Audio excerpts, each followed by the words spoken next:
My world had always been too loud. The city noise, the people's voices, the constant internal monologue.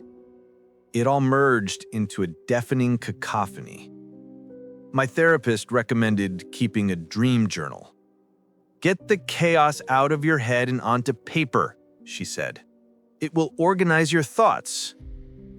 That's how I got that leather notebook with the frayed corners. I filled it for 5 years. Every morning, over a cup of coffee, I meticulously recorded every detail. Flying houses, conversations with long-dead relatives, falls into endless tunnels. It was my ritual, my anchor in reality.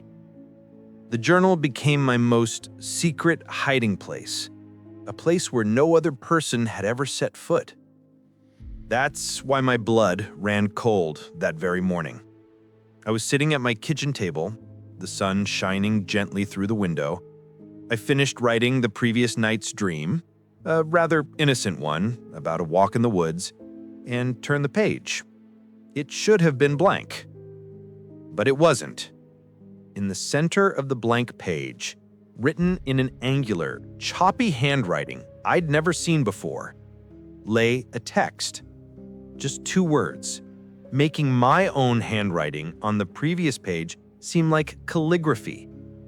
"You're next." I tossed the notebook aside as if it were a hot coal. My heart pounded wildly in my chest. I lived alone. The doors were locked. I ran through all the possible explanations in my head. Sleepwalking? A memory lapse? A cruel joke? But I hadn't told anyone about the diary. It was impossible. By evening, I had almost convinced myself it was just a bizarre mental breakdown. I placed the notebook on the very top shelf of the bookcase as if locking it there. But I couldn't sleep. An unnatural silence hung in the apartment. And through that silence, right at the edge of hearing, I heard it. A whisper, unclear, coming from the living room. It sounded like the hiss of a radio station caught in static. I turned on the light in the hallway. No one was there. My heart sank, and then I saw it. My diary, which I definitely left on the shelf, was now lying neatly in the center of the living room carpet. There was no one next to it. The next night, I had a nightmare. I was in my own apartment, but everything was distorted. The colors were acidic, and shadows with faceless faces stared at me from around every corner. One of them, more than the others, was chasing me, its breath hot on my back. I woke up screaming, drenched in a cold sweat. Instinctively, I grabbed the diary from the nightstand. I'd brought it into the bedroom like a fool to write down this horror. I opened it. Beneath yesterday's entry, beneath my words, in fresh bluish ink, was a new phrase in the same unfamiliar handwriting. "You ran too slowly last night, but the reality will be much, much worse." This wasn't fear anymore. This was panic, pure and all-consuming. I grabbed my phone and began filming the room, paranoid, panning the camera around every corner. And then as I passed the mirror in the hallway, I saw it. A tall, hunched figure flashed in the reflection just over my shoulder for a split second. I jerked, turned around, pointing the phone at nothing, no one. But on my left arm, from wrist to elbow, a fresh, deep scratch, as if from claws, was red. I realized this wasn't a joke. This was a hunt. And the diary wasn't the reason, but merely the bait, the portal. I decided to put an end to this.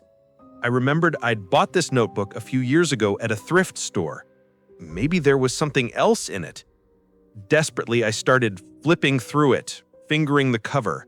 And under a thin scrap of leather on the inside back cover, I found it. A barely visible pencil note written in a trembling hand. found at a garage sale. It's not empty. It's looking for a new owner. Run before it's too late. By A.K. In a desk drawer, among other junk, I found an old photograph, bought with the diary. It showed a smiling man. A quick internet search using the name I could make out on the back of the photo turned up a news story from a year ago. Alexander K. is missing. Police are asking for help in the search. My last doubts evaporated. I didn't want to run. I didn't want to be the next in line of missing persons. I set up my phone on a tripod, aiming the camera at the center of the living room. I put the diary down on the floor. I felt the cold thicken in the apartment, and the air became heavy as water. "I won't run," I said, my voice shaking. "I'm not next. I'm the last." I took out my lighter. The flame licked hungrily across the pages.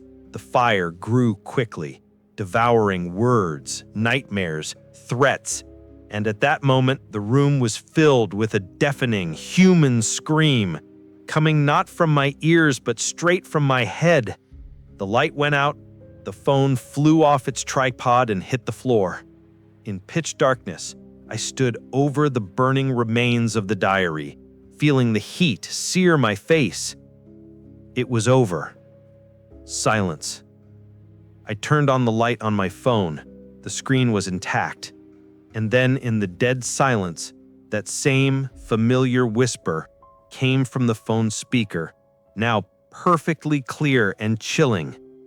"No, now you're the one who betrayed me."